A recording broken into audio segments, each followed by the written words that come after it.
This is the seesaw. It's one of many dog agility equipment that people use for it. What it is the dog runs up and they stop here at the end and then it goes down like that.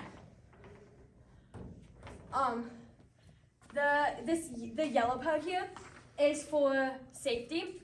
So when it goes all the way down, the dog has to stop.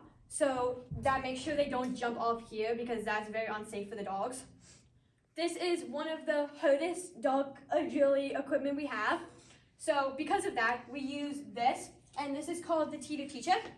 It is a really easy way to teach the dogs how to use the seesaw without being like scared of it. So how we use this is we put it right here. So on the first time, it barely goes down like this. And to make sure they go all the way to the end, we use a target, which can just be a simple thing like a cottage cheese top. And we put it at the end.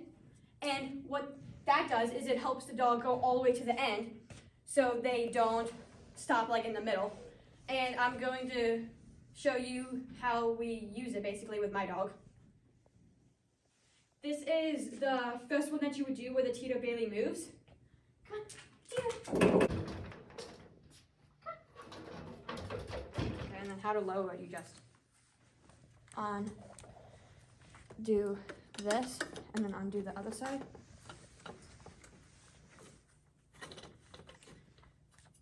Bring it down a little bit and then tighten it up.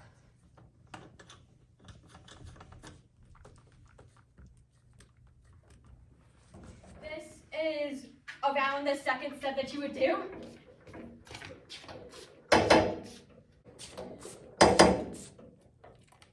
Good girl, come here. Now this would be like the fifth or sixth one that you would do. We're only lowering it so far, so this video doesn't take forever, but you would normally lower it like 1 or 2 inches. So come on, here.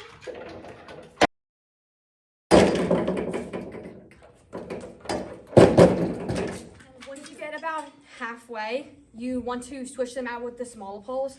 And the reason you do this is so the dogs don't get used to having the poles on it when you go to a competition because they're not going to have it.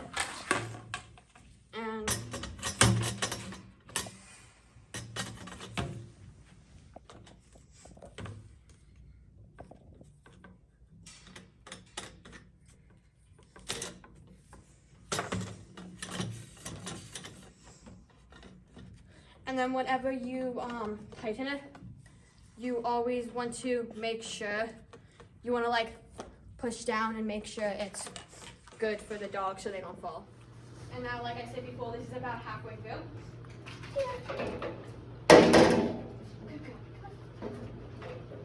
We almost achieved our goal of getting all the way to the ground.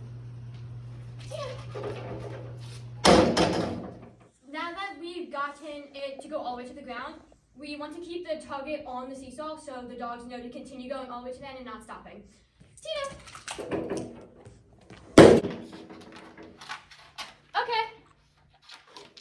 So what I just did was called a release.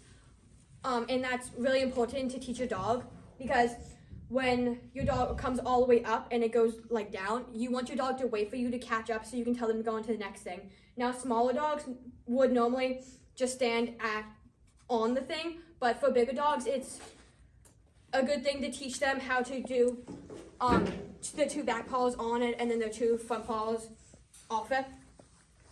Just because we taught them how to do the teeter doesn't mean that their training's done. The next step to it would be doing it continuously so they remember how to do it and everything. And then it would be adding like a sequence on so they know how to do it full speed because they have to be able to like stop at the end and do that. Thank you.